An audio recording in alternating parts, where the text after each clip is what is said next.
I,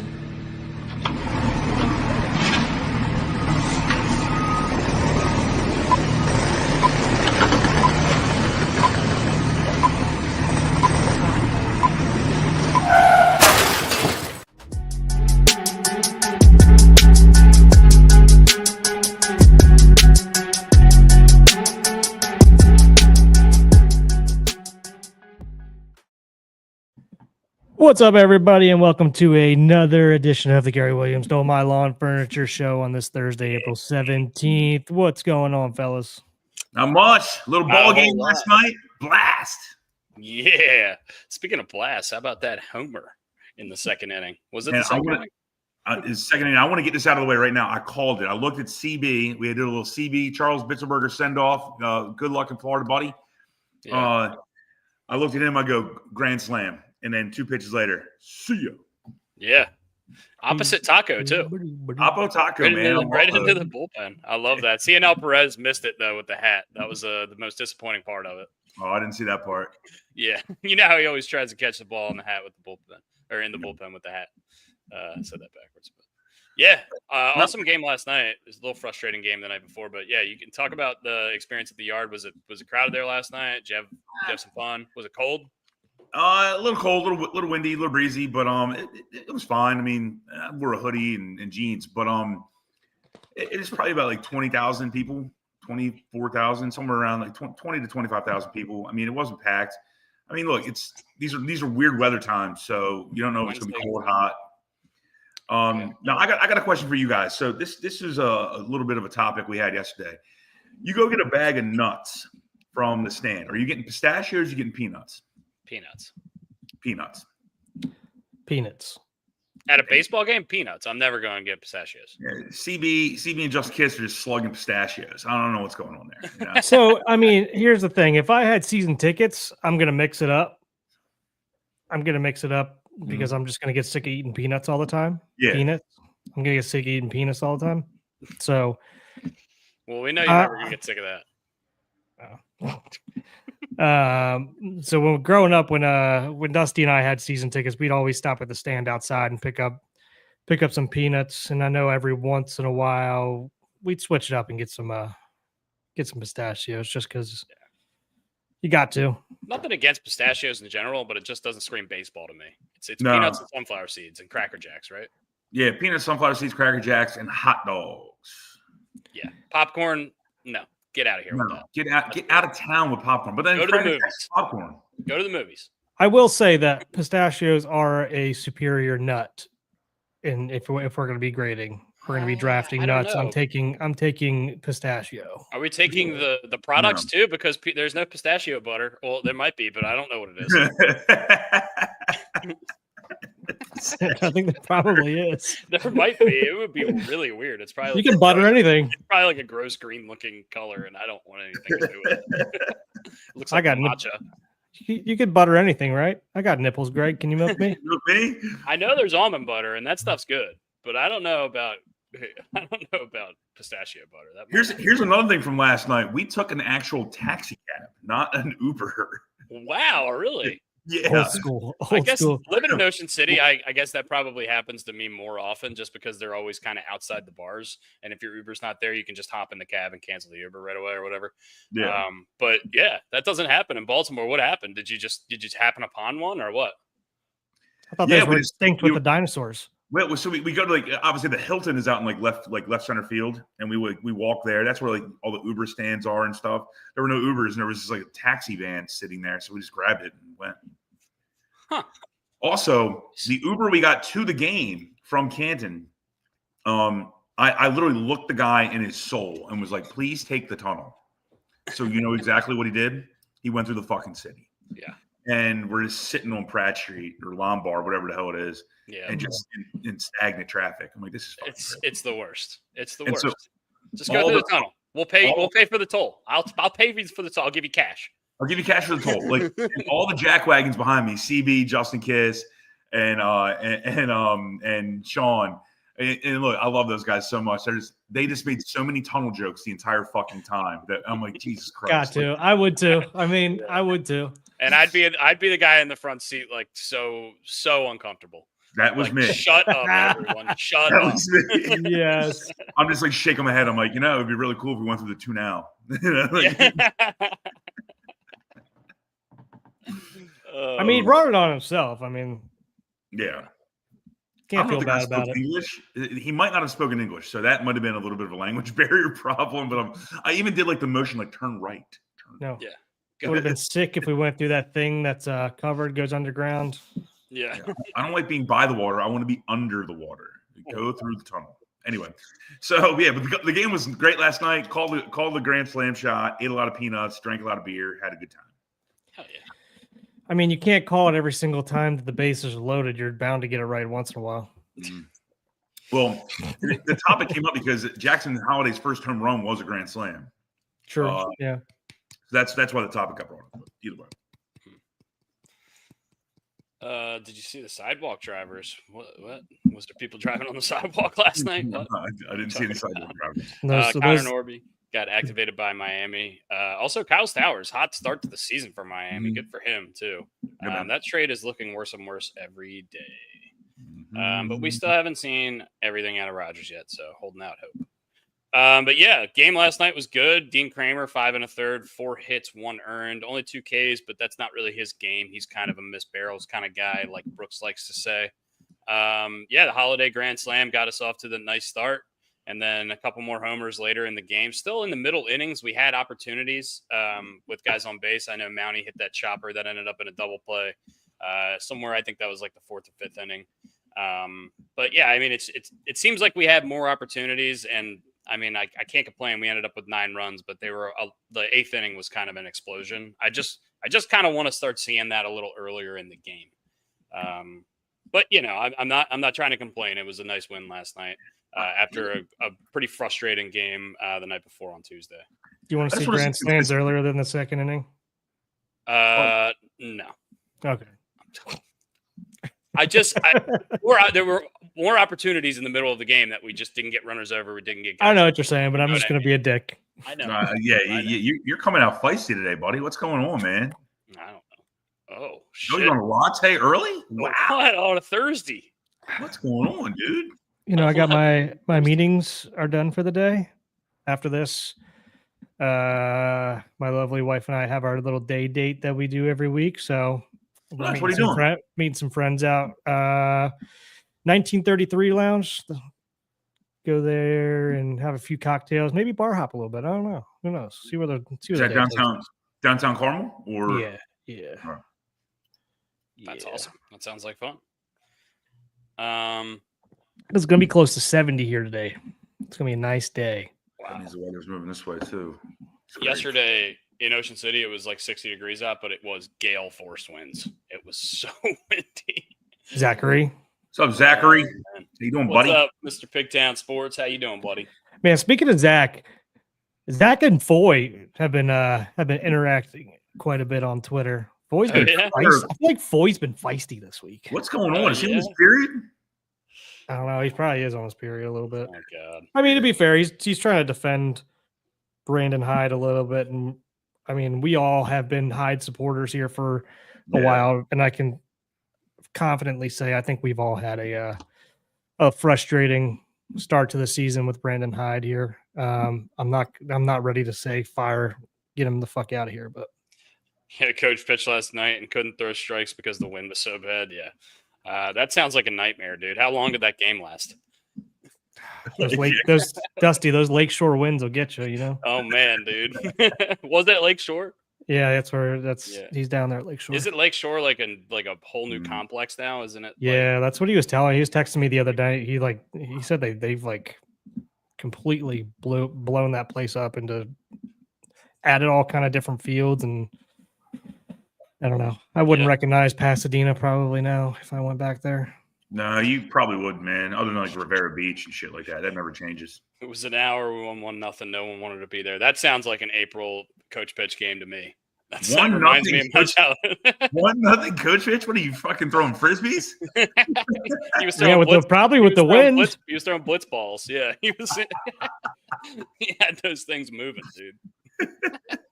Knuckleballs. Oh yeah. I wonder if Tim Wakefield ever threw coach pitch. He said they still have the same bathrooms from 1970, though. Wow. They still have those freaking snowballs, sky blue.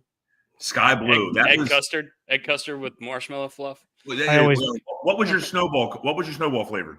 Egg custard with marshmallow. Oh yeah, that was Spearmint. Spearmint, you're a psycho. Yeah, I think I was a sky blue guy. I don't remember exactly. Some places have root beer flavored, and I loved root beer as a kid. I still love it. Every time I go down memory lane with Zach or the Milburns or anything like that, I'm like, Havenwood always gets brought up. Yeah, Havenwood, baby. What's Havenwood? Is that a snowball stand? That was our little league. Little league, and they had a little concession stand. I specifically remember buying nachos while Brooks was playing a game at that concession stand one time and dropping them halfway back to the field and going back up to the stand and being like, "Can I get another thing of nachos?" I dropped them, and they gave them to me. Thank God, because I was like 8 years old. I didn't have money. Didn't have money. Probably younger than that. If I was playing Little League there, I'm almost 5 years older than you. Yeah, so. I was probably like 5 years old. I don't know. It might have been one of my first memories. Now I couldn't think of that. That was the jam on the ground.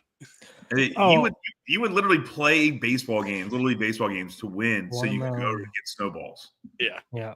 Watermelon, marshmallow. Or go to the Pizza Hut down the street and have a little pizza party. Yeah, man. Yeah, I wonder what that is now.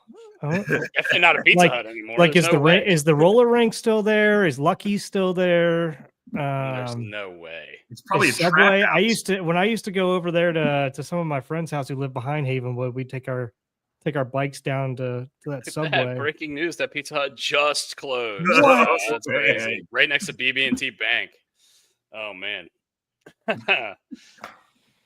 Memory Lane is gone too. Rivera Beach Bowling Alley is a Royal Farms now. What?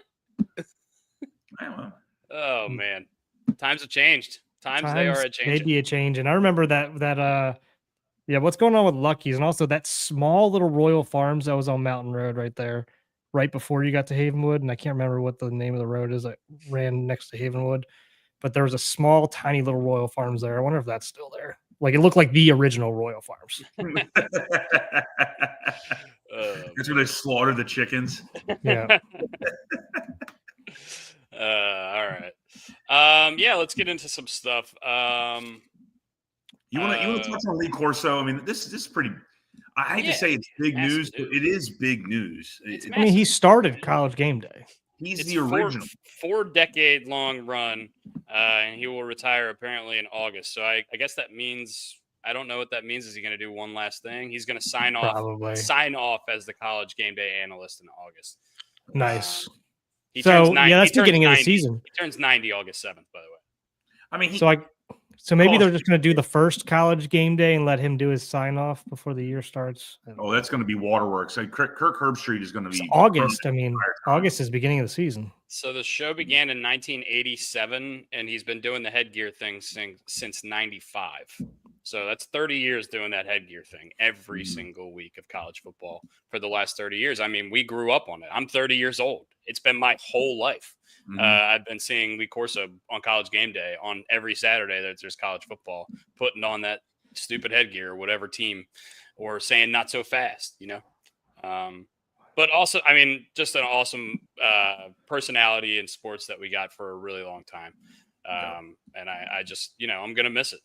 I appreciate Herbstreit just like basically keeping him afloat the entire time here the last couple of years, like, and letting him ride this out, even though we all know, I mean, we could all see it, but I like the respect that Herbstreit had for him and said, as long as he wants to do it, we're going to let him do it. So, I mean, he's been a shell of a human being, and I'm not trying to make fun of a man, by the way. Yeah. He's 90 years old. Yeah. I mean, he almost looks like a wax figure from time to time. And so this is the right way to do it.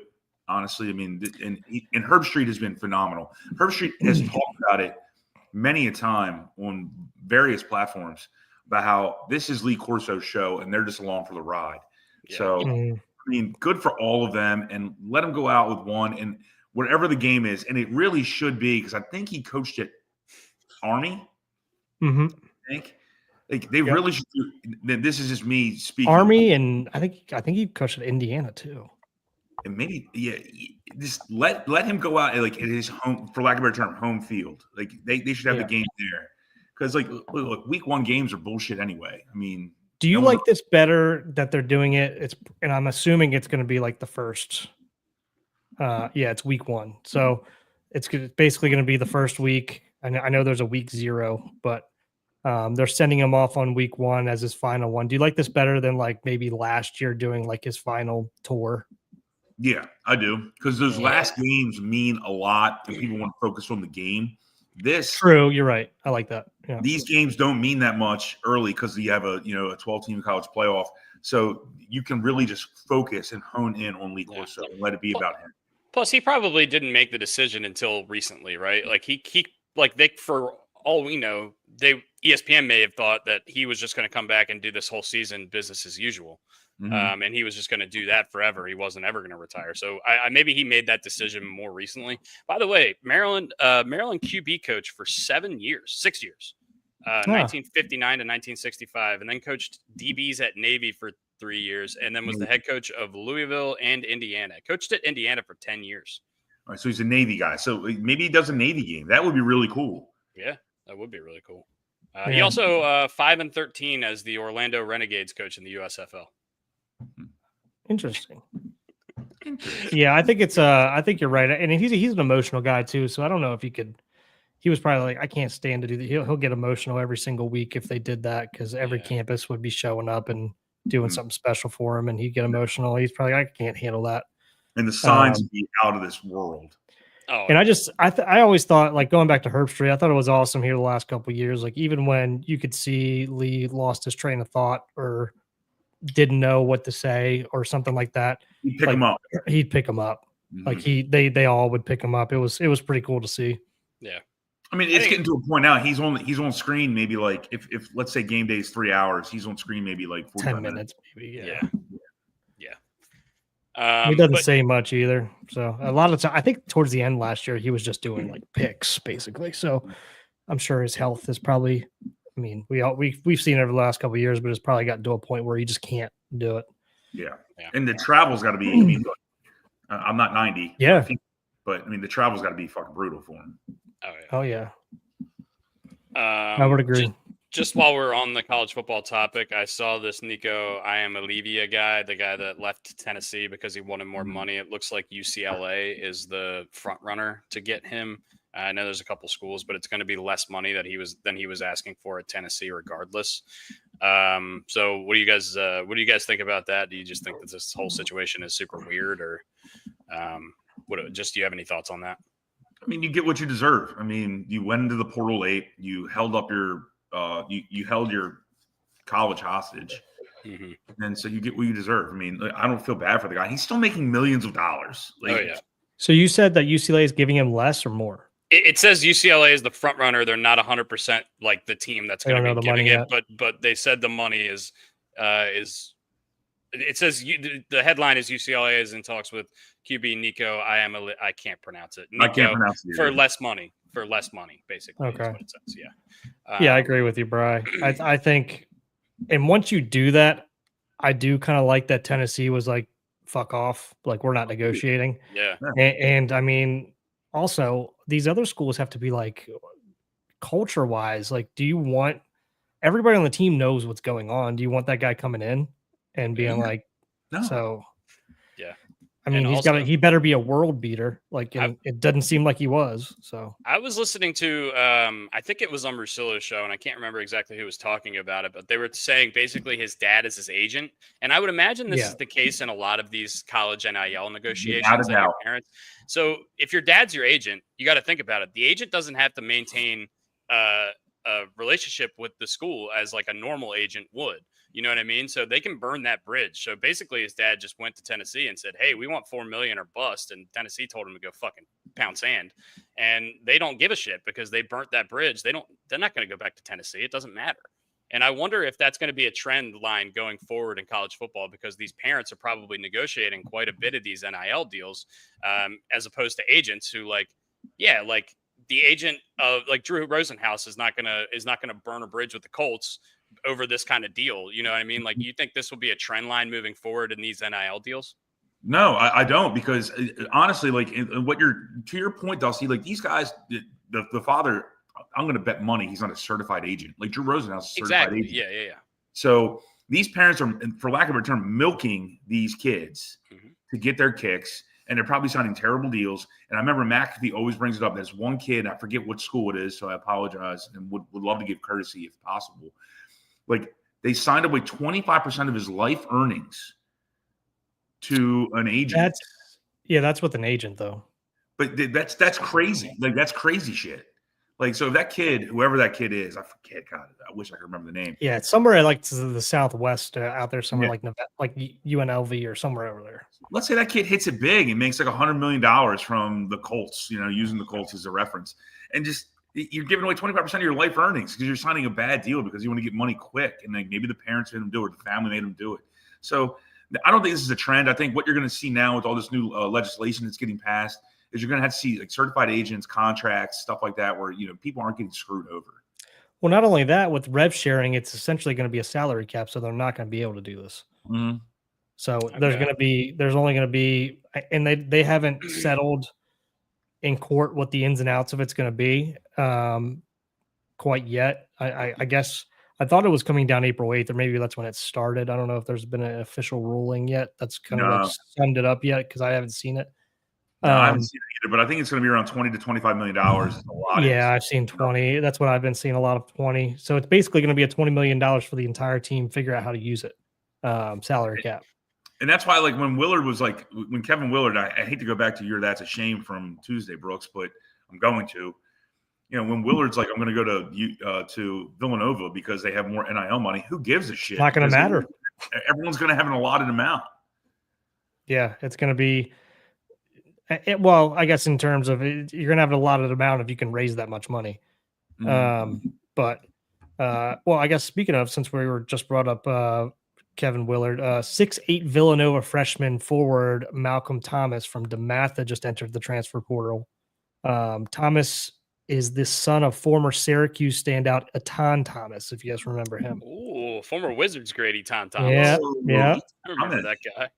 Him and Jared Jeffries used to run shit inside, and Brendan Hayward. Jared Jeffries, another Indiana legend. Yeah. Wow. He played against the Terps in that championship game, right? Championship game, yep. Yeah. Brendan Haywood, the original Agent 0, Agent 00. No, 00. Yeah. Yeah. Man, he played for the Mavericks too. This is not going to turn into three dudes naming names, because it could really quick. Eric Dampier. We'll see about that. Popeye Jones. Greg Terry sent me this video on Instagram, and it's just a guy. It's just the meme says how guys communicate, and it's just a guy literally naming baseball players, and the last guy he names is Melvin Mora. And he was like, "This is every conversation we've ever had." And I said, "Yeah, that's me when I get drunk." Exactly. Sorry about that. I mean, it's fun. It's fun for like 5 minutes, and then I get drunk and I do it for an hour. Greg Terry looked at me like I had 6 heads when we went out for Brooks's wedding, and Sean Flanagan bought a 6-pack.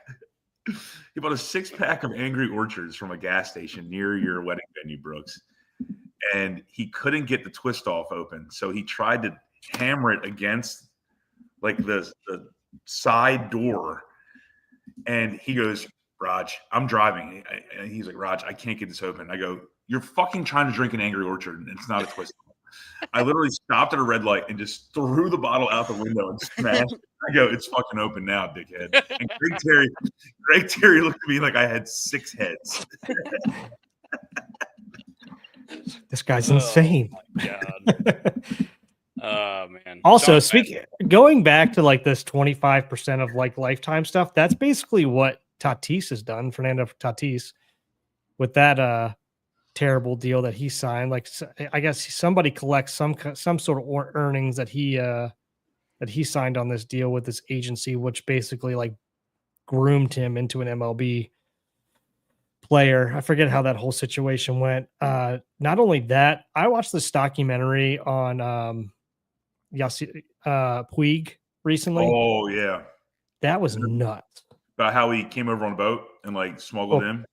smuggled in, and then obviously he had to pay the mafia and shit to get him in.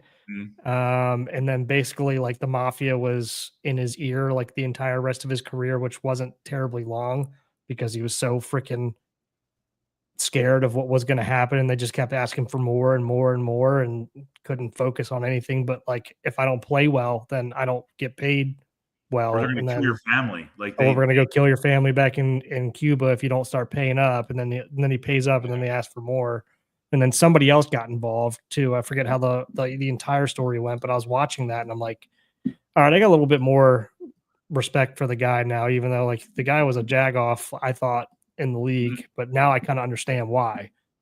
So yeah, I mean, he was a jack off, but I mean, when you watch that documentary, you have a lot of respect for him, and that's scary. Like that's just terrifying. And you don't realize like once they get the hooks in you, it's over. Like you're looking over your back at all times. Like you're wondering who the hell's in left field or right field, whatever. He played left field, so you're looking over to see if they're like, So. Yeah. So yeah, definitely changed my opinion on him a little bit. Yeah. While we're on football, just quickly, I want to talk about this Eric DaCosta interview where they asked him about Mark Andrews and if he was going to remain with the team. He basically said, or I'll read his quote. I never know what's going to happen. And I would never want to say this or that, but I can tell you this, Mark Andrews is a warrior. He's played his butt off for us.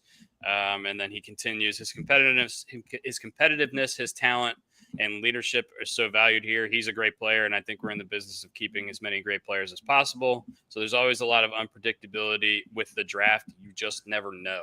So he basically, basically said if somebody falls to us, we're going to take him.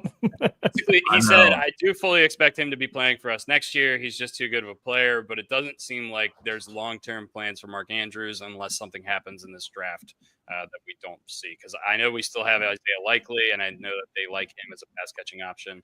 And in general, they like to get out of these kind of things before. It's like the old Belichick thing, right? You want to get out a year early instead of a year late. If you get out a year early and the guy has one more great year, that's fine. It's better than, putting your eggs in one basket and then he's, it's 1 year too late and he's still on that big contract. So I don't really know. What do you guys take from these quotes in general? Do you think this is going to be the last ride for Mark Andrews as a Raven, or do you think it just kind of depends on how the season goes? Well, it's this last year of his contract, so it will be no matter what. Well, I mean, but obviously there could be a contract extension talk and that kind of stuff. Do you expect that to happen after the season? Do you expect him to be a Raven moving forward after this contract is over? I think there's a chance that he's not a Raven this year. I think there's a lot of teams. There's been a lot of stuff I'm seeing. If somebody comes out and makes the right offer, they're going to get rid of him. I mean, there's Likely sitting there, and apparently this tight end draft is really good. I don't really know. Two of the top 7-8 players on every big board are tight ends. Yeah, well, I know the Penn State guy, and there's another guy that I'm blanking on right now. But other than that, I don't evaluate talent for football reasons. Like I just don't know football that well to start evaluating talent. Yeah. But it would make sense for them. Like if somebody comes and offers a decent deal, I could see him not playing with us this year. Yeah, I can see that as well. And shout out to Justin Kiss, who just logged in to say what's up. Good times last night. Fuck your pistachios, dude. Fuck your pistachios. The other guy is the Michigan kid. His name's Colston Loveland, by the way, Brooks.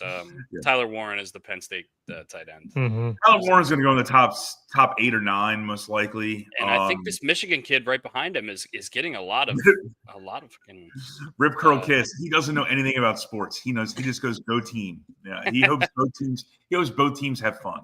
Yeah, Laura, I could definitely see him getting traded either before the draft or during the draft. Now, will it happen? I don't know, but I wouldn't be surprised. Yeah, but even if he doesn't get moved now, just be prepared. Like this is the last year of his contract, and this could be the last year we ever see him as a Raven. So even if he does play this year, just be prepared for that. I'd say there's a 99% chance that this is the last year he's a Raven if he makes it to the season. I don't think he makes it to the season. He has an $11 million cap hit. So if we drop him before the start of the season or whatever the league year's already started, but once we drop him, we save $11 million against cap, and then we can sign other guys in free agency or guys that get cut from other teams. during training camp. So I really don't foresee him with likely stepping up as big as he has. And then this being a tight end heavy draft, why would you keep him? Now, I want Mark Andrews to stay, and I hate beating a guy when he's down because of the drops at the end of the season. That just stinks. But it is what it is. This is a business, and Andrews probably understands it's a business as well. He's going to get picked up by another team. He screams like a Chicago Bear or a Tennessee Titan.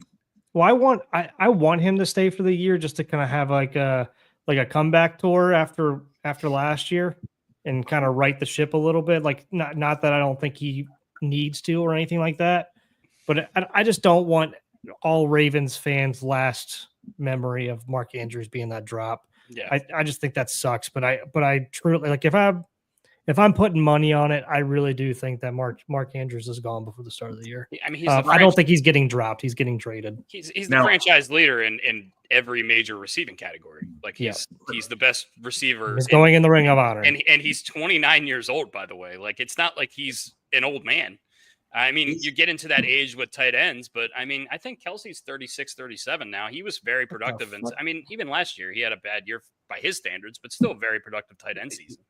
Yeah, and look, Zach Ertz is still playing in the league, and I'm using him as a reference. He caught 12 balls in the NFC Championship game last year. Exactly. So it's not like Mark Andrews is washed up. Now, there's one thing I'll bring up that we haven't talked about yet. If Lamar says he stays, he stays. Yeah, I agree with you. Yeah. I mean, Lamar wanted OBJ when he signed that big contract, and we know we overpaid for OBJ. We paid him $20 million, and then the next year he went to the Dolphins and got 3. Speaking of tight ends, so Justin Kiss has a tight end. I know that. Yeah, buddy. Justin Kiss, good-looking man. Dude, Justin Kiss, good-looking dude. Great-looking dude. Strong jawline. Great. Got long toes. You got finger toes. All right. Yeah. Ugly ass toes. Good looking man. But finger toes you can always, is a terrifying sentence. You can always cover those up. Cover me up. Thank you, Morgan Wallen. Oh man.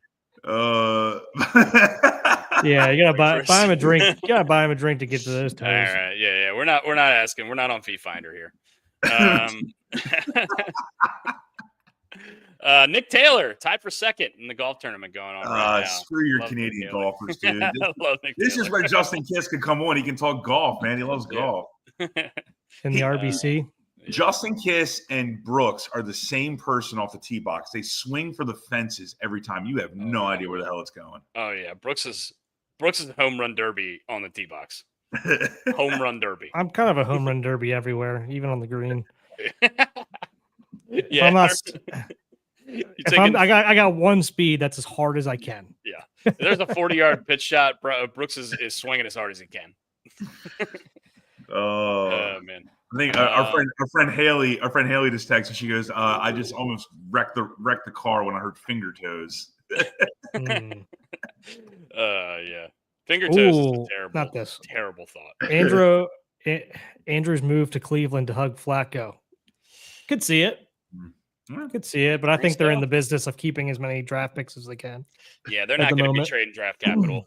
If you're going to see him traded, you're going to see him traded to a team that's on the rise or a contender. Honestly, Ravens West might not be a bad option. They've been looking for a tight end for Herbert since he that's true. That's true. Great call. I can't stress enough how important a tight end would be, I think, for Justin Herbert's development. And he's been in the league at this point 5-6 years, so it's got to be like we can't keep developing him. At some point, he's got to get there.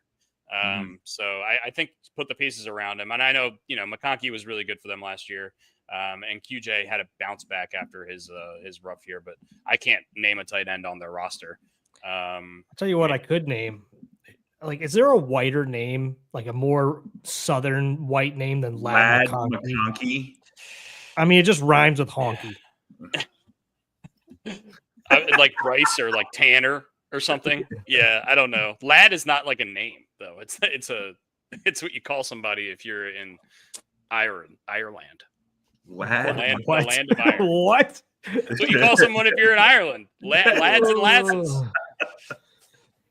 I've never heard of anybody named Lad until McConkey came. When's the last time you've been to Ireland and Scotland? Never. Not once. We'll watch some television though. British Raven can help us here. Yeah, British Raven. Speaking of, if he comes on, I got a little surprise for British Raven. Ooh, Oh, I like this. All right. Let's talk some baseball because we talked Orioles a little bit briefly, but we haven't really discussed what's going on around the league. Aaron Judge is hitting 409 and he's got 7 home runs already, 21 RBIs. That guy eats baseballs for breakfast, Yes, he lunch, does. and dinner. And I mean, I don't know that I've ever seen, other than Barry Bonds, a more dominant, a guy who's having a more dominant run at the plate in these last couple of years that Aaron Judge is having. It's been pretty ridiculous. And it's keeping the Yankees afloat because I think the rest of their lineup is kind of struggling. Well, you know what else is struggling for them? What is that? They're starting pitching. Well, because they had their top 4 starters on the IL to start the season. Sounds familiar, right? Yeah, it's pretty rough, man. So I'm looking at it right now on the MLB stats. We are 29th in the league for starting pitching. Oh. The Yankees are 28th. So Perfect. They're going through the same shit. Who's in last? The Rockies? The Rockies. Okay. Yeah, that makes sense because they're And 3 and 15, Boston's by the way. I mean, Boston's 20th, so they're not blowing it out of the water either. So No. The Rockies are 3 and 15. They have a minus 51 run differential in 18 games. That's alarming. Also, Chris Bryant just went to the IL. of course, Go figure. Go figure. That guy of course he did. In decades. Let's see what relievers are doing this year. I haven't even checked that. We've got to be in the top 5 now. If you look at Pigtown, actually, I have the numbers right here. 63 innings is 19th. We're 8th in ERA, 1st in home runs allowed, 13th in walks allowed, 18th in strikeouts. We're middle of the pack in most things, but ERA we're in 8th. And we're in 8th. New York's in 7th, so we're kind of lockstep in pitching with them right now. So. Just clutch hitting is really what's going to get us. And Brooks Rothschild. Okay, we're getting that off. Hey, we were over in Europe, okay? I don't know. I think the rich family's still over in Europe. Hopefully we see a check from at some point. At some point, right? I mean, there's got to be some sort of connection. But I don't know. Someday. I don't know. CB just texted me and proposed, we got to pick the click tonight, boys. Lineup's not out yet, is it? Nah, but I mean, you pick the usual suspects. We can guess. What's the pitching matchup? Who's Sugano and Bybee. Ooh, Tanner Bybee. That's a righty, I believe. Yeah, it's a righty. Let's Tanner. go with. It's a white name. Very white name. It's like Kiefer. I coached a couple kids at St. Paul's named Kiefer. I'm like, of course you did. Fucking St. Paul's, dude. That might be the mecca of white names, St. Paul's. St. Paul's and Gilman from that other show. Yeah, there's Gilman clowns. Is it going to be? It's not going to be as windy and it's not going to be as chilly, I guess, as last night. So the long balls were flying out last night, regardless of the wind and the cold air. Maybe they'll be flying out tonight. What do we think? It's a righty matchup, so we want to pick a lefty. Homer went last night. I feel like Gunner's due, right? Yeah, isn't Gunner due for just a walk off or like a leadoff bomb? I'm taking Seti. CB took Westberg. Okay. I'm going Cedric. Okay. I like Gunner. I mean, I know it's probably going to be a popular pick, and he's definitely due. I keep taking Gunner and the pick to click for Pigtown. Yeah. And I got to stop. The minute you stop, he's going to hit. So please stop. I know. Give me Adley. Adley? Okay. Yeah. By the way, the Ryan O'Hearn homer last night, I honestly thought it hit the warehouse for a smidge. Like, it was fucking... Well, it didn't even make Utah Street. Tanked. It didn't make Utah Street? No, it hit the top. Well, the only reason it didn't is because it hit the top of that big fence right there and bounced back. Okay. So, it would have landed on it if it didn't hit the fence part right there.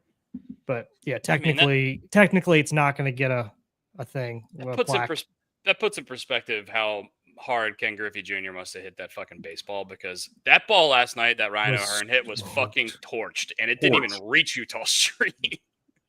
You know what? I'm taking my pick back. Give me Kerstead if he's playing. Okay. Oh, okay. like that. He hit a couple balls. He hit a couple balls to the warning track last night. That He's got hitting a little unlucky. he's seeing the ball well right now, and he's hitting it to the opposite field too, which I like. He's hitting that left center gap. He's just not getting. I guess we got to talk about it. Everybody Justin Kiss took Mookie Betts, and I don't think he plays for the Orioles.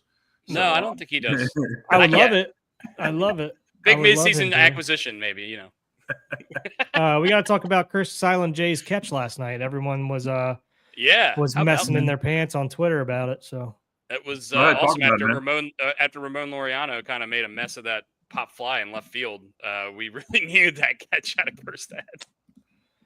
Yeah, and also what's going on with O'Neill? But let me see if I can find the Kerstad. I think they said O'Neill was like just a minor injury, only going to be a couple days, right? Yeah, neck like discomfort. Yeah, those damn Airbnbs, you know. But his injury history, anything small with him is a major thing. So he's always freaking hurt. When he plays, he's awesome. Well, so is Kerstad, but yeah.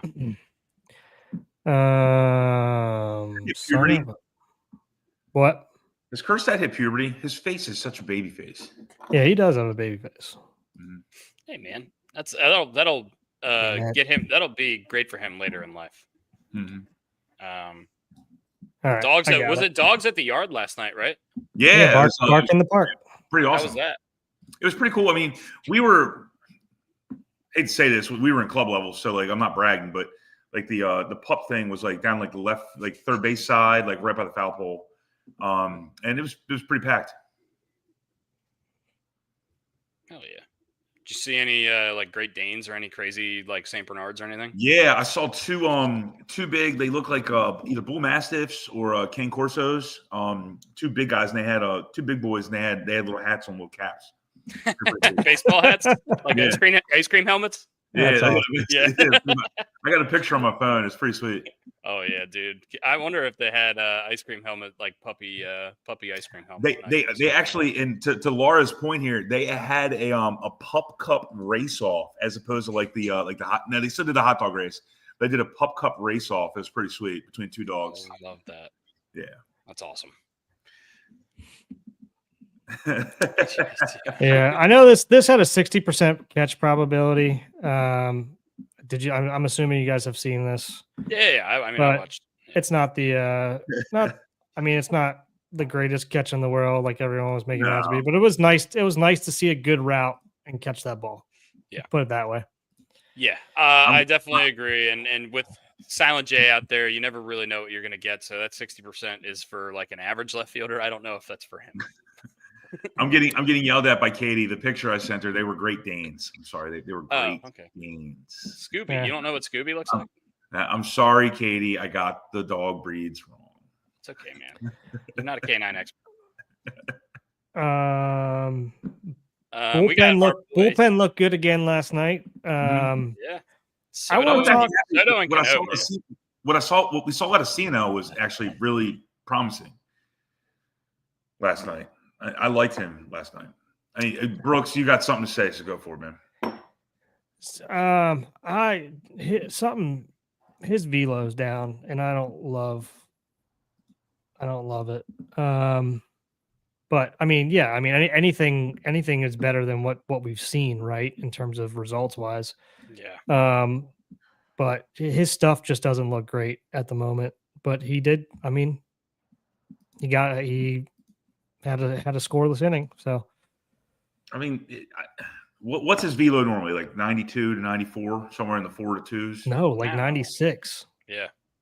That's what he should be at? Yeah. That's where he's usually at the last 2 years. He's like right around like 96, anywhere from like 95 to 97. Okay. And he's probably averaging 93 right now, 92. Yeah. And I've seen him hit 96 a few times this year, but it used to be like pretty consistent. He was able to get up there 94, 95, 96. I don't know. Stuff just doesn't look good. I mean, I'm just going to throw it out there. Just doesn't. You're the resident pitcher. He's obviously been the weak link in the Orioles bullpen as far as this season goes. I think what we've seen out of Soto and Cano gives me a lot of hope for the bullpen moving forward, because I think those are both going to be hugely important guys for our bullpen when we get into those 6th, 7th, 8th innings, 6th, 7th, 8th inning situations where we really need some outs. I'm not going to say the term that I want to say because it's going to make Brian furious if I do. But you got to get those big outs. You got to get those big outs, and those guys are going to be able to get those big outs. So it looks like, and hopefully they can keep this form throughout the season. And Brian Baker got out of a jam last night. They're not going to. Let's put it that way. What do you mean? I said if we're expecting the bullpen to keep on the trend that they're at, we're kind of delusional. I hope they do, right? Yeah. It's just not. There's going to be ups and downs throughout the season. So once this stuff starts happening, just giving everybody like a heads up, like don't lose your mind when it fucking starts happening. But it's going to come up and down, right? I mean, you're going to go through stretches like that, especially if they're going to get overworked. So. And if that happens, we can always add a veteran like Craig Kimbrell or something like that. Just brings stability to the bullpen. Do you want me to throw this challenge going through this laptop? Do you want me to, come on, dude. Come on. Speaking of old veterans, let's talk about the game that we don't want to talk about. What are your guys' thoughts on that? Yeah, Uncle Charlie 0-4 ERA is high. Did you watch that? Did you watch that outing? Yes. I watched a little bit of it. I was at work, so I was kind of in and out of it. Did you think he pitched that bad? Yeah, honestly, no, but I don't know. I didn't get to watch the game super closely. But if you're going to say no and you're going to give us a reason why, then tell me why it's happened 4 times in a row. Exactly. That's no, I'm not. You are what you are. And then look, you know what I mean? 4 or 5 times he's thrown like this. It's just you're getting results. Is the ball flat? Like Brooks, you're the pitcher. Is the ball flat? Like is he tipping something? Like what the fuck's going on? He's not getting hit around that much, to be honest with you. He's got the worst ERA by any qualified starter in the league, and the number 2, 3, 4, 5 guys are Justin Verlander, Aaron Nola, Dylan Cease, and Chris Sale. So it's not like there's some company there of really good pitchers, but 8.84 in 18 innings over 4 starts is not good. The only thing he got screwed out of is that Tyler O'Neill one where the ball was a pop-up, and then you saw like napkins start spinning around O'Neill, and the wind took it and hit it off the wall. That he got screwed on. So I'm not going to fucking hold that against him. But other than that, I don't see it. I just guys are geared up for 94, 95. The average fastball, what, in Major Leagues, like 93.2 or something like that, or 92.3. He's throwing above average velo, and he's still getting knocked around. But he's not getting hit very hard. Here's my thing. The curveball is there at times. Every single time. What's really hurting him is the walks, right? The command. And we saw some good command the first 2 innings, right? And we all got excited. I even put a tweet out and said, oh, shit, this could be because I'm expecting it to, like, it's right there. He looks like he's on the cusp of what we want to see, what we're expecting to see. Mm-hmm. But the walks are killing him. That windblown double, triple, whatever, that went off the wall that you were talking about. Yeah. That's unlucky because that should be a pop-up caught. And I'll argue that possibly the home run should have been too, because that was not hit very hard either. But it was, what I'm going to say here is, it was another hanging curveball at not the most opportune moment. But it's usually after he's walked somebody. This one was that wind blown. Like, it just feels like he's unlucky at times, because the beginning of that game, man, he was dotting he's dotting his curveball at times. And so I said this to you guys probably 2 episodes ago, where I think he's tipping his curveball here a little bit, and it is floating, but there are times where you're seeing some good stuff here. And I don't think it's completely on Adley. The ball coming out of his glove with the way the ball comes out of his glove, and I don't know what the hitter can see again, obviously, because I'm not behind home plate. I'd need to sit back there to see it. But the ball comes out of his glove completely differently in terms of how, like, his thumb's facing the hitter at times, and sometimes it's not. So you can kind of see when curveball. And also, if you can see the ball coming out of the glove like that, he throws a knuckle curve, so you can see that knuckle right away. I mean, that's one of the things why I would never try it, because I just think if you're not hiding the ball well, that's a really, I mean, you're going to tip it to somebody pretty easily. I'm going to close our windows real quick, guys. Delivery trucks outside. So I do agree with you, Zach. I do think he's tipping that at times because he's coming out thumb towards the catcher, and I can see it all the time. He does it with his fastball like half the time, but it's not as dramatic, and I can see it right away. Yeah. But I'm also watching from behind. Yeah. It's different. Like I think he is tipping it because I'm watching for when it's coming out of the glove and everything like that. I can always see it because when you're behind the pitcher and they're in the windup, you can always tell kind of what they're throwing because I can see a lot of what's going on in the glove. But I think we're close. I'll put it that way. Once the command and the mechanics finally sync up here, he's really close. I mean, that could have been another great outing. It could have been another great outing. Like, and I said it about the Arizona game as well. He's really close to he's one or two pitches away from having a quality start. He's just right there. I agree with you to a certain extent, but look, he needs to get the walks figured out. He's top 5 in the leagues in walks given up. He can't be doing that. He needs to get the control down just in general. And honestly, if he has one more bad start, send him down to AAA and let him figure it out there because I'm sick of it, honestly. And if he needs to figure something out, he can figure something out. Okay, well then fucking cut him because this is not working. I know that you're saying he's right there, but you can't keep trying stuff in the major leagues. I mean, if he goes out there and throws another dud, that's 5 games he's completely tanked for us. Okay, but I mean, and to play devil's advocate here, a lot of these games, like we would have never won anyway because our offense isn't giving him any run support at all anyway. Okay, if he gives up 4 runs in 4 innings every single time, and we score 1 to 2, 3 runs, what the fuck's it matter? Yeah, I mean, I guess I don't know. I'm gonna play arbitrator here. I'm in between Dusty and in between Brooks. I mean, like Brooks sounds like you're making excuses for him time to time. I agree with you on some of your points, and Dusty, I agree with you too. Like he's a 41-year-old. Is he 41? 40-year-old. He's got a 4 in front of his age. He knows how to fucking pitch. All right. And he's getting beat around a little bit, and he is walking guys. No one's gonna fight that. So I'm in between both of you. But I mean, you're not going to cut him because you paid him whatever we paid him, however many millions of dollars. $15 million. Yeah. No, but innings eater. He's definitely going to eat innings. But if he does, like once he figures it out, and hopefully it's the next start, because I thought it was this start. We got through the first 2 innings. I'm like, all right, here we go, we got it. And then he had a rough. He got out of the 3rd inning because he walked a couple guys, but I think he ended up getting out of it in the 4th innings when the wind blown whatever. Yeah. And I mean, it's. A lot of times it's a solo bomb, which I don't care about. The other ones that happened are manufactured, like walk, and then somebody moved him over, and then somebody hit a fly ball in the outfield, got him in. Nothing is particularly hit hard, really. What a crazy concept, by the way, getting runners over and getting them in. I agree. That's crazy. That's wild. Holy shit. I agree. But I think what's situational hitting? I just think that the hate is we're a little too early on 2 weeks into the season. I think we're going to have a little time because I'm seeing a lot of, like Dustin said, I see a lot of guys with really high ERAs right now. Yeah. I mean, look, yeah, Chris Sale, Dylan Cease, Justin Verlander, they're not staying up that high. Aaron Nola, we know like those guys are really good pitchers and their form is going to come back. And we're hoping the same thing happens with Charlie. But he really why wouldn't we think about that with Charlie then? Just because the outings have been, in my opinion, bad. And the age scares me. It's the same thing with Verlander, though. If you're going to expect that out of him, Verlander, I can see it going either way. Aaron Nola, I don't think that this is going to continue. Chris Sale won the Cy Young last year, and Dylan Cease is. Yeah. Once again, I don't think Dylan Cease is this kind of pitcher. We've seen him have Cy Young caliber stuff in the last few years as well, and he's still sort of in his prime. But yeah, you're right. I'm hopeful that it can come back. I'm just what I'm seeing right now. I'm not loving it.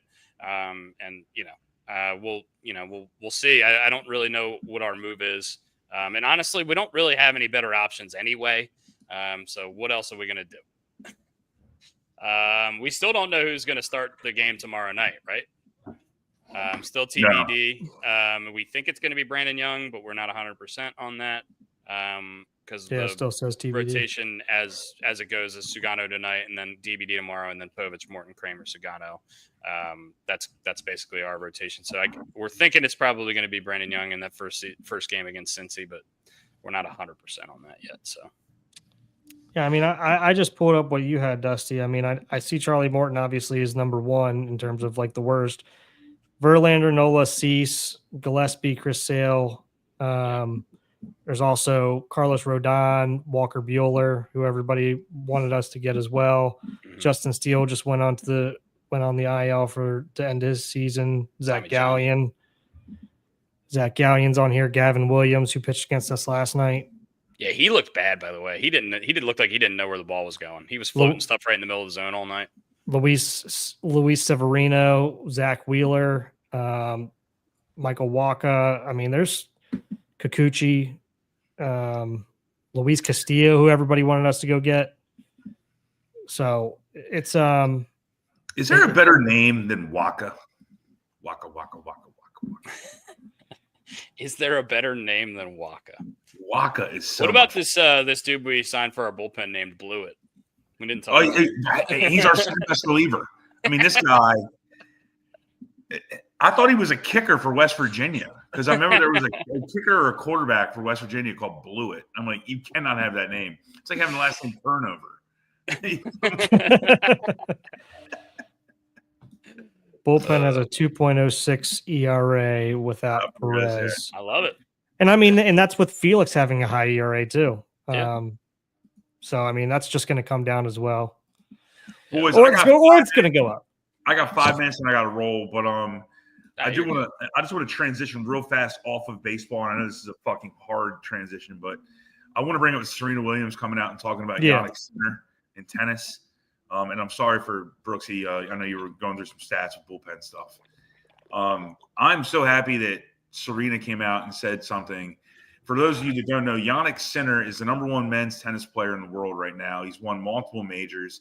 He tested positive for steroids multiple times, and he got basically a pass, and he got to continue to play, and then he accepted a 3-month suspension. And Serena Williams came out and basically said, hey, if this happened to me, given that she's a high-profile figure and she's a bigger woman, all right, she would have lost majors. She did not shit on Yannick Sinner. What a great last name, by the way. I mean, holy hell. It's like having a commissioner named Stern.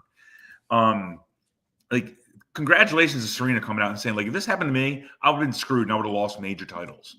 And sponsorships. She said, and I quote, if I did that, I would have gotten 20 years. Let's be honest. I would have gotten Grand Slams taken away from me. You would have heard about this in other multiverses. Mm-hmm. So good for her. And she, once again, she didn't shit on him. She said he's a great player. Tennis needs him. And she's right. But this is bullshit. Like, stand up, have a backbone, WTA. Come on. Yeah, it's ridiculous that they let him keep continuing to compete. I mean, it just takes the competition out of the sport, right? I mean, we saw this with baseball in the late 90s and early 2000s, but it was the language in baseball at that point was such that you could use certain substances and that you couldn't use certain substances. This was a banned substance that he got caught using, and they still let him play. Twice, and they still let him play, and that's just. I don't think that that's fair. I mean, it doesn't create a fair competitive balance among the players, right? And especially during a golden time in tennis where you have 3 guys who've won almost all the majors throughout the duration of what basically my lifetime, like 22 years. I mean, think about Federer, Nadal, Joker. Yeah. And other than like Andy Roddick winning 1 US Open and like Stefan Wawrinka like winning a couple, like it's only Andy been Murray. those 2 guys and Andy Murray. Like those are the 3 guys. Yeah. So you ruined the end of their careers because you let this guy dope. Yeah. I mean, potentially, obviously, we don't know 100% if those guys would keep winning, but big tennis show. Yeah, we're not a big tennis show, but it is crazy because I mean, it goes hand in hand with stuff we talk about in the sports that we follow as well. So yeah. Speaking of anchors, you want to talk about this boating accident, which is a terrible situation. Dustin, you know a little bit more about this than we do. Yeah, I mean, I just read it this morning. There was a Major League Fishing event down in Alabama that was like $115,000 top prize for the winner of the fishing tournament. I believe it was a bass fishing tournament, and one of the competitive boats struck a center console type vehicle, a center console boat and killed all the people on the center console. 3 people aboard the center console were killed, and 3 more people were injured in the accident. They canceled the rest of the tournament. Just shit like this. I hate seeing this shit. We don't know what happened. We don't know if there was, nefarious stuff going on, or if they just kind of lost control, or if they weren't paying attention, or what have you. It's just it sucks when you hear kind of stuff like this. Yeah. And white marlin capital of the world I live in, we see stuff down here, boating accidents and stuff like that, but definitely never seen anything like that in competition, as far as I can remember. Yeah. So, yeah. Well, yeah, just that just stinks. You never want to see anybody get hurt, and I'm glad they canceled the tournament for whatever it's worth. Yeah, they did the right thing based on what they could do. Yeah. Well, boys, I got a jet. But you guys keep rocking and rolling. It's good seeing everybody. I love the hell out of you guys. Great being at the ballpark yesterday, and hopefully they always get another win today. 6:35. Old Tommy. Or Steve. Old Steve Sagano. I do love that his on his Wikipedia page his nickname is Sugar. Sugar. Steve Sugar Sagano. Sugar Steve. Triple S. Oh, S cubed. I love this. This is great. S cubed. Give a break, dude. Oh man. All right, boys. You guys continue to rock and fire. Have a good time. Joe Radke, Pigtown, Justin Kiss, CB, Katie. Thank you guys all so much. And Haley, and thank you guys so much. You guys have a great rest of your day. All right. Cheers, brother. Cheers, baby. Brooks, I think I don't have a ton of content left to talk about. Do you want to open up for call-ins? Sure. Trying to find the nickname. Sugar. How do I post this link? I just hit invite and post the link. All right, copy. I'm going to post the link here, guys. Just so if you guys want to call in, we're going to do a couple call-ins. And then we'll probably wrap up here in the next, 15, 20 minutes, if depending on how many call-ins we get. So, if you guys have anything you want to talk about, we got Caps Penguins tonight, which is really cool.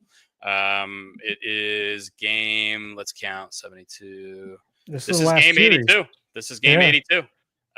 This is the last game of the season. Caps Penguins. Actually, some of my friends had tickets to that game. I need to see if they ended up going or not. Doesn't mean anything for the Caps because they've already clinched the President's Cup, which is the best record in hockey. But it is always fun to see Ovechkin and Sid the Kid go up against each other, especially after Ovechkin. Is Ovi going to play, you think? I don't know, honestly. I would think yes. Yeah, he seems like the kind of guy that would play him if he's healthy. Yeah, they don't do load management stuff in hockey, man. Yeah, but it'd be nice to see him get a day off going into the playoffs. Yeah, I'm sure. Rest up that leg. Yeah, I don't know what the turnover is between regular season and playoffs in hockey. I wonder when the playoffs start. I'm sure he gets probably 3 or 4 days. So anyway, Arkansas Joe is in the background, so we're gonna bring him on here. Joe, what's up? Good day to be a hat. Good day to be a hat. Hell yeah. Sunny and 75 right now. It's gonna be like 82, and unfortunately I only have 3 pairs of Red Bull shorts right now, so I had to wear pants, and I'm sweating profusely today. Yeah, it was 40 when I woke up this morning, and it's going to get up to almost 70 here. Midwest is going through a little bit of a heat spell, a little heat wave after the big rainstorms and the tornadoes. Yeah. It's going to be raining all weekend again, but we'll see. We're supposed to have a beautiful Easter weekend here in Ocean City. Trying to, hopefully it holds off, doesn't come, because I got a bunch of outdoor work I need to get done this weekend. So, you have any Arkansas facts for us today, or anything you want to talk about? I know Razorbacks baseball had a big series against Georgia last week. Yeah, what happened? I didn't check up on that. They lost. Oh, well, no. I saw your one tweet. Did they come back and win one of them or something? They won 13-3 on Friday. They lost on a check swing called third strike on Saturday. 7-6. 7-6. and they blew a ninth inning comeback on Sunday. Yeah, it looks like they lost. They lost in 12 innings on Sunday. Yeah, they tied it up with 2 home runs in the ninth. I don't think the second ball's landed yet. I mean, Aloy just smashed the snot out of it. Yeah. And I had to leave, but when I got in the truck, the game was already over. I'm like, shit. Oh well. Then last night they beat UAPB, or Tuesday. It was Tuesday, midweek game. They beat University of Arkansas Pine Bluff out of the SWAC conference, 13-3. Jackie Robinson Day. They had $2 hot dogs last night in Fayetteville. I see. That's nice. I like that. Yeah. They have these yard beers. So it's a bat. Oh yeah, plastic bat full of beer you can get at stadium now. So I love that. How often do you get to go over to the stadium? I've never been. You've never been? How far is it away? 3.5 hours. Oh, okay. Shit. Well, it's shit. Yeah, I understand why you've never been now. I've driven past it when I used to work up there, but I just never lined up when I was staying up there to get to a game. They were always on the road, or I'd work like 13.5 hours, and I wouldn't want to be in public. I'd just stay at the hotel and drink beer. Yeah, I don't blame you, man. If you work 13.5 hours, I don't want to go anywhere anyway either. But look, you played the number 7 team, played the number 7 team in the country. You lost 2 games by 1 run each. It's not bad. That's not bad showing, and you won the other one. It's not going to matter in the grand scheme of things. Yeah. Yeah, they dropped the number 2 this week in the polls. Texas is number 1. Fuck Texas. Horns down, baby. Horns down, baby. A&M comes into town tonight, Thursday, Friday, Saturday series. They probably will play 3 games in 24 hours because if we don't get the weather, Fayetteville will get the weather. So it's going to be nasty coming in. Hopefully it stays up that way because, like I said, I got shit to do. I want to get outside and get the yard cleaned up. This schedule is crazy. You play number 7 Georgia, and then you got Texas A&M. You got at Florida. You get Texas coming in. You got at LSU. You got home against Tennessee. Yeah, that SEC baseball schedule is a freaking gauntlet. The Texas series is going to be for the number 1 spot in the country, probably for the rest of the year. Whoever wins the series will remain number 1 most likely till the 64 to the draws.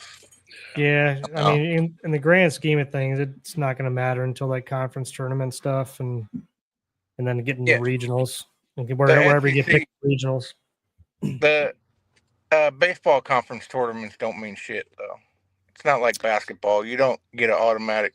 Man, I think you get an automatic bid, but you're not like they don't play their A lineups in the SEC tournament. To the region, you get bids to the regionals, right? You don't get automatically into the World Series. Yeah, you get a regional, I think. And I don't even know if you host. That's what I mean. I think you host it if you win. Okay. But you host it. You host it if you get the number 1 seed is if you host it. But I can't remember how we did it. We always hosted. I guess conference tournament doesn't mean shit. No. Joe, you got any Arkansas facts? We got British Raven sitting back here in here, and we can get you guys to interact if you want to. Yeah, I like that guy. Well, he's not there right now. We got to give him a second. Yeah, he's not ready. He's got gray screen going on. The Batesville, Arkansas, was the first city of Arkansas in 1821 on the White River. 1821. It was before we even became a state. Shoo. And that's before Toad Suck, I guess. Yeah, before Toad Suck. They have Cave City has a watermelon festival up there in that county. I don't know if they're doing it this year because before the last round of tornadoes, Cave City got wiped out with the first round in March. So it's might not be a good watermelon season. I'm partial to the Ron County Watermelon Festival. That's where they host the watermelon crawl. Wait, what state's that in? I have no idea. It's just a song about it. I know that's. I'm kind of wondering where that's at now. That's wherever Tracy Bird lives, probably. Yeah, my Tracy Bird reference for the day. Yeah, Joe. Well, have a great day. Enjoy the weather out there in Arkansas, man. Sunny and 80 degrees. We can't complain about that much, can you? Yeah, no. How about that catch last night? How about that? Hey, I mean, like I said, is it the greatest catch in the world? No, but it was really good to see him take a great route to the ball and track that down for his guy. Well, situationally, it was a big catch. Situationally, it was a big catch. Yeah. It was a big catch. Help Baker get out of that jam. I mean, like I said, I posted the other day, Santander's route on that fly ball out in right field. I mean, fucking Magellan out there had a better route to the United States. Yeah. Like, what the fuck was that? Oh man. All right, Joe. Well, thanks for coming on. You have anything else you want to talk about or plug before you hop off here? No, just follow the Instagram page. We'll keep doing the Arkansas facts and hell yeah. Oh yeah, I do actually. I don't know if y'all saw it. I posted it yesterday, but Jason Moore looking for a kidney. There, I saw it this morning. I put it out. Ryan retweeted it. If anyone wants to get information, there's a website. It's Ryan put it on his X this morning. I put it out there yesterday on Facebook and on Twitter. Reach out to Jason if you want to see if you are a match and try to save a life. There you go. Yeah, we'll put that on all of our socials and stuff today after the show. Try to help out. So yeah, hopefully that works out for Jason Moore, and we really we're always about trying to help people here, so we'll do whatever we can here. My guy's been doing dialysis for 3 years, so let's get him a kidney. Yeah. We'll tweet that stuff out. And much love to Arkansas Joe and his buddies and his friends and all of his family down there. And we'll do our best here to help out. All right, Joe. See you later, Joe.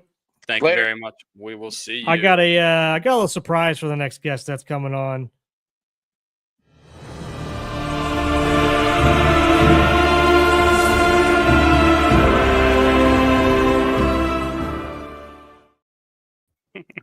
Oh damn! There's our little intro. British the Raven. British are There coming. There you go. I feel like I kind of sixth sensed that transition. I know the headline you got down there is perfect.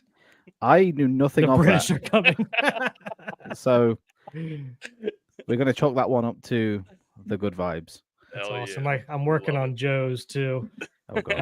I haven't found a good one yet, but I saw that Knights one that popped up when I was looking for stuff, and I'm like, I'm man. just going to say something, Joe. It sucks to be second. You are the first loser. Oh man, Joe, we'll definitely get you one. Brooks has been working. I gotta on find it, a good one. He's got to find something, but we'll get something Arkansas related maybe. We'll get something going. He even has his own AI song. He does. I mean, actually, that's what should be. That's going to be put in the intro at some point. Yeah. Nick, it's WrestleMania weekend. You excited, dude? WrestleMania weekend. I'm looking forward to it. But it's more than just WrestleMania weekend. It's WrestleMania week because it's all the wrestling leading up to WrestleMania as well. Okay. What's tonight? Explain that to us. Like what's going on? Like we had Monday Night Raw Monday. Okay. Tuesday we had NXT. Friday we have SmackDown and usually Hall of Fame. Saturday night 1 WrestleMania. Sunday night 2 WrestleMania. Monday Night Raw the day after. So it's a gauntlet. Yep. God, they also have to roast WrestleMania too. They have to produce like 6 3-hour-long television shows a week and do it in different cities every time. It's absolutely insane that they're able to do that so efficiently. It's an operation, man. But hell, they are content machines. It's crazy. And they have, I was listening to Nick Khan on Bill Simmons' podcast this week, and he's the president, I think, of WWE. Yeah. And he was talking about, I lost my train of thought. I was talking about the Netflix move and how big that's been for them. And I just learned so much from that interview. If you guys want to go check that out, Bill Simmons' podcast. He'll be on McAfee tomorrow, I believe, as well. Him and Triple H will be on McAfee tomorrow. Yeah. But yeah, it's just like a crazy how that operation has moved and how it's scaled across the every country in the world, really. Yeah. What WWE have done well and they don't get enough credit for is they move with the times. Yeah. The times are no longer cable TV, and that's where we see other wrestling companies get stuck, like TNA, like AEW. WWE, what they did is they went to a global platform and made their content readily available. Mm-hmm. And it blew Brian's mind when I was on last time, when I said that because Netflix is more accessible, more people will watch it. Now, the Barclays Premier League in this country, not every game's available. We only get 3 games a week usually. Wow. So you think Really? more people? Yeah, it's horrible. It's like you guys sometimes can't watch the Ravens when they're away or close by another team. I get every game. Those little like blackouts that happen in the Yeah. United States, local game frustrating. blackouts and stuff. Yep. It's really annoying. MLB is even worse, man. Oh yeah, it's so bad. But it's getting better. I don't have a single one. Yeah, with the a lot of the teams moving to like the subscription based thing just for their games. That I think that's the kind of way they're moving in the MLB, which is good. I think, and hopefully for your Premier League stuff that they start doing that. Has there been any talks about that? In Yes and no, but it's actually somewhat illegal for them to produce it at the 3:00 blackout. Wow, really? And that was recently renewed for another 3 years. So. Oh, awesome. So there you go. The next chance we'll have is 28. Yeah. For that to change, but it likely won't. Yeah. So who's going into the Hall of Fame this year? You know what? I have not checked. I know Triple H is one of them. Oh, okay. Well, there you go. Surprised he's not in yet. Yeah. Well, I think they put DX in. I think they put like DX the faction in. So I guess he's in as that. Because in WWE, in wrestling, the only sports entertainment thing that you can be a 2-time Hall of Famer. Because Ric Flair was the original 2-time Hall of Famer. Now I think Booker T's in there. I guess you could probably be 3-time if you become an announcer. Yeah. Or if you're in 2 factions, like X-Pac in the NWO and the DX. There are some people that are in there twice. It escapes me to mention who, but I think Ric Flair's one of them. Yeah, probably. Ric Flair, Bret Hart, Booker T. Yep. Yeah. 5 times. Shawn Michaels. What's the championship? Who's wrestling for the championship in WrestleMania? Has that been decided yet? John Cena and Cody Rhodes on Sunday night. Yeah. Okay. I wasn't sure if they were still doing lead up stuff for that. Then we have Gunther and Jey Uso as well for the other big one. Yeah, and then so I guess the Saturday night the main match is the triple threat between CM Punk and Roman Reigns and Seth Rollins, which is the 3 of the biggest stars in the company, but they're not necessarily fighting for a championship. They're just kind of fighting for like a blood feud. Next to go for the championship, probably. Yeah. I don't know if it's a number 1 contender thing or if it's a blood feud or whatever, but you know how WWE works. Well, the Roman Reigns and Seth Rollins feud out of this comes from the old Shield Bloodline thing that they did. Yeah. Storyline, sorry. They haven't actually fought yet. So this would have been their turn. CM Punk was injected into that match as a favor from Paul Heyman. And that's the storyline, but in in back scenes, we just know CM Punk wants to headline WrestleMania, and he's going to get to do that on Saturday. So, they kind of it seems like they kind of shoehorned him in because they didn't really have a feud for him. That could have been a contracted thing, to get him back to the company. Because he's only been back for what, like a month or 2? He's been back for He's been back for a while now, actually. But he came back from injury recently, right? He came back, got injured, and then he's back again. So okay, yeah. The only way I keep up, is through McAfee. Like I kind of listen to him, go through what's going on. But McAfee's WrestleMania shows are brilliant, by the way. So tomorrow they're live at WWE World. It's a must-watch if you're a wrestling fan. Yeah, it's basically it's basically a WWE show. Like he doesn't even talk that much about sports during that. Yeah. Even on Mondays, he's live from the Raw. So yeah. What are you looking forward to most this weekend? And we don't just have to talk about wrestling. If you want to bring up anything else, or if you want to talk about Mark Andrews or whatever, what do you got? See, now wrestling for me this weekend is going to be huge, but it's also the snacks because I get a break from the diet. Oh, okay. There you go. So it's a little cheat meal weekend. Yeah, I'm going to be loading up on pizza. Hell yeah. Shout out to my IBS. Love you. Cheese. Halloumi cheese is legit my favorite thing on earth. Hell yeah. I was trying to obtain some honey cheese curls, but that was fruitless, unfortunately. Oh, man. Honey cheese curls? That sounds Yeah. awesome, actually. They're from your country. How do you not know them? I've Never never heard of heard them. of them. Never heard Hers of them. honey cheese curls. You need to try them once. They're Hers? hers? Yes. I got Yeah, we hers gotta chips in my track. pantry right now. We gotta track those down. I mean, they're Pennsylvania, man. We got Yeah. Yeah. They are incredible. They are addictive. They are basically like crisp crack. God, whatever. I need to We're not finding put that in those. my pantry because Yeah, that- we that- actually maybe we don't need to find yeah, those. dude. If you discover them and you eat at least one bag, you will eat 10. Especially if I've been drinking a little bit, those things are gonna Yeah. go. You guys have snacks over there that I want to try though. There was a video of Steve-O on the internet, like looked like having an orgasm when he was trying this thing called Monster Munch, and ever since I've wanted to try it. They are the cheapest chip known to mankind. Are they good? It depends. Oh, okay. Well, there If you go. like your mouth to be ripped apart by very cheap ingredients, yes. Yeah. Well, look, I'll eat salt and vinegar chips until my mouth goes raw. So, Well, there you go then. I mean, it's kind of That's the same thing. Like cereal's that way too. I feel like Yeah. cereal just rips my mouth apart too. Oh yeah, Captain Crunch. God, Oh, that looks like a war goes on in there. yeah. What's the match you're looking forward to most this weekend? I'm looking forward to see what happens between Cody Rhodes and John Cena. Yeah. Because do they let the politics win of John Cena pretty much getting the match that he wants? And this is his Or- last he's done after this, right? This is his last WrestleMania, so he Yeah, continues for the rest of the said- year. Oh, okay. This is his. Until I think December. he's 50 years Yeah. old. I think he said in December he's done. So he's going to do this whole year as a run, and that'll Yep. be it. I'm sure he'll show up at WrestleManias, but not active. Yeah. Yeah, he'll be the just- Like He'll be come the and occasional MC and- callback. Come and MC and Yeah. give a couple FUs and call it a day. Yeah. Or like if either last year or a few years ago when everything was breaking down with the bloodline, they'll have one of the bloodline come out and then there'll be a WWE legend like Undertaker. like Stone Cold or something. Yeah, Yeah. Stone Cold was originally supposed to do that spot, that the Undertaker did last year. I saw Yep. that, but they but couldn't agree he on a couldn't come contract or to something. he couldn't agree on a price, Yeah, which is very disappointing because I thought that would have been brilliant.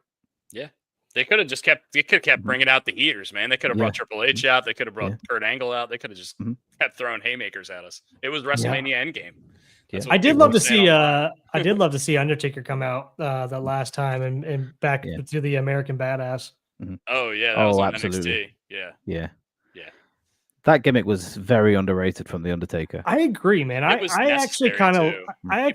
liked it more, to be Yeah. honest with you. When he went back to like the Dead Man after that run, I was like, man, I kind of like it was electric seeing him come out on that motorcycle. he Yeah. needed it because he was the kind of the hokey Undertaker character for too long, and I think he needed that reset. People got bored. And then when he Yeah. came back as the Dead Man, people really like appreciated it because they wasn't there for a while. I think it was necessary, and I think that's like a big sticking point in his career that he was able to do both so well. Hmm. At that point of wrestling, though, it was almost a paradigm shift from being okay with a storyline to we need to blur the lines between what's real and what isn't. Hmm. And I think that's where the Undertaker's character shift to the American Badass came in, and it worked so well, Hmm. was because we needed that edge. Hmm. Hmm. Now that edge And subsided, Yeah. and we were more aware to a storyline. So Yeah. that's when the Dead Man started to work again. Stone Cold always says the best wrestlers are just the character is just themselves turned Yep. up to 11, and I think that Yep. that's why the American Badass thing worked because he's into Harley Davidson and shit, Yeah. choppers and that kind of stuff, and that's just kind of the guy he Yeah. is. So that kind of Absolutely. that's why it works. Right. I'm super excited for WrestleMania. I got a buddy coming down. My buddy Rob is coming down for the weekend, Yeah. and he's a big wrestling guy too. That's cool. So we're gonna be watching. He's gonna be leaving on Sunday, but we're gonna be watching Saturday night. Yep. So I'm excited for that. And So I have the Hall of Fame inductions if you want to hear them now. yeah. Who is it? Triple H and who So else? we have Paul Levesque, Triple H. Yeah. We've got The Undertaker's wife, Michelle McCool. Okay. Lex Luger, who's going in. Wow, he's not in Le- yet. He's not. I actually met Lex Luger recently at the For the Love of Wrestling event in the UK. He's really tiny now, right? Yes.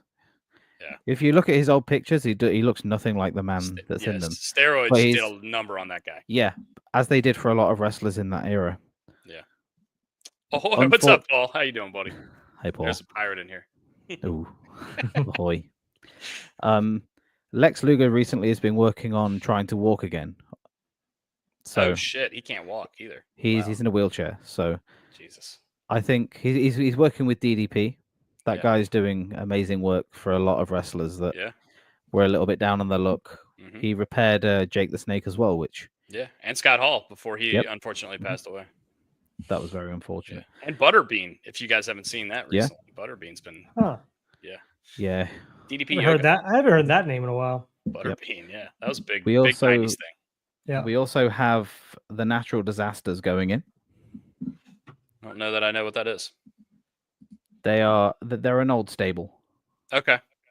They revolutionized the tag team division, so it makes sense for them to go in. Okay. Are they like 70s or something? Earthquake and Typhoon.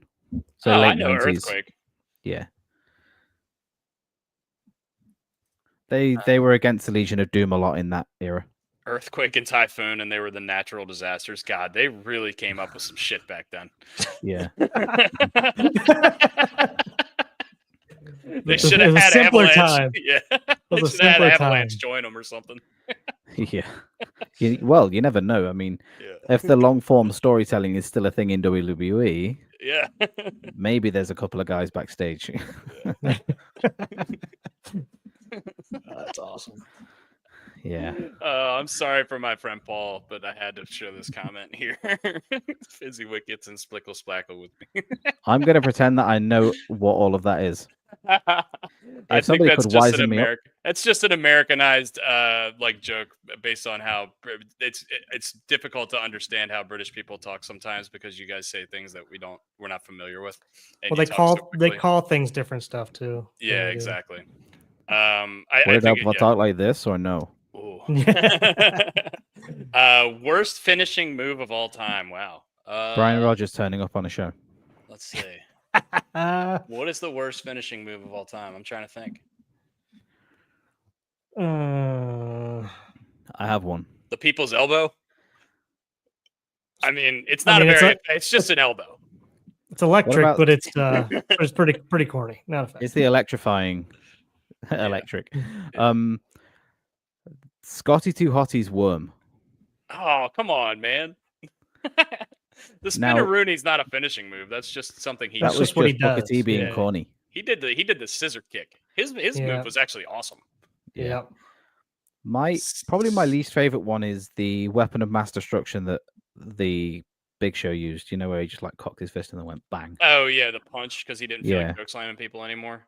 Pretty much, yeah. Yokozuna sitting on a person's face. Honestly, it made sense though. The guy was like 500 pounds. I would feel sorry for that guy, whoever was underneath that ass. Yeah, And that's I feel what- sorry yeah, for a you- lot of people. I mean, that was Rikishi's move too. Yeah, I Yeah. think. Yeah. All right. I mean, yeah. it would have made more sense for Yokozuna to do it, considering the evolution of the character name. Because if you think about how sumo wrestling works, Yokozuna was a big guy, but yet Rikishi in the weight class is lower. Yeah. So when Yokozuna did it, he broke a guy. Yeah. He broke Yep. a guy. Yep.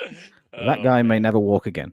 Yeah. Yeah. The Rikishi stink face might be the worst. I don't know, Mr. Sacco. Just based on like Mr. Sacco was Yeah. great as an entertainment thing, but just based on like what it would actually like effectiveness, I don't think Mr. Sacco would make me lay on the ground. Get his fingers bitten off. Yeah. I don't know. Have you ever seen Joe Radke's Krusty Sock? Oh God. Nope, don't want to either. I don't Well, want now to I ask either. you the question again: how effective is that? Is Mr. Sacco? You might be right. I may be crazy. All All right. now that you put it that way. See, all you have to do is reframe the thought, and it does get immediately so much worse. Still lose a finger though. You might well. All right, Nick. Thank you for coming on and talking some WrestleMania with us. We really appreciate you, man, and thank you for hanging out like always and supporting the show. Go check out appreciate you British guys. Raven on Twitter and all the socials. Check him out. He's awesome, especially with Raven's content and for all everything else you do. If you want to plug anything, go ahead. If not, we'll just send you off. Happy WrestleMania weekend, man. Absolutely. I exist on X, British_Raven19. I'm still trying to get the actual British Raven name. It's being held hostage by a very young individual who hasn't used Twitter in 10 years. So Oh, nice. Who knows? Son of a bitch. who knows? Hopefully I'll get it eventually. But For now, I'm British_Raven19, and once more, it's been great hanging out with you guys. Yeah. Hell yeah, All brother. right. Hell yeah. Thank you, Nick. Appreciate Take it you. easy, Happy girl. WrestleMania See you, weekend. Man. Paul says the American Nightmares finishing move is pretty weak. Actually, I disagree. The Crossroads, I really like that move. What is that? It's I don't know what that is. It's hard to explain. You'd have to watch it, but I don't think it's bad. But anyway, yeah, shout out to Paul Rossman. Love you, buddy. I know you've been commenting forever on Instagram, and we have trouble seeing Instagram comments on this every now and then. So thanks for joining us on YouTube and giving us some love. Brian, British Raven is the man. Yeah, absolutely. British Raven is the man. He is the best. Brian loved that Butterbean reference, by the way. He said he hadn't heard that in a long time. I haven't either, man. I completely forgot. I probably haven't heard that name since like Fight Night.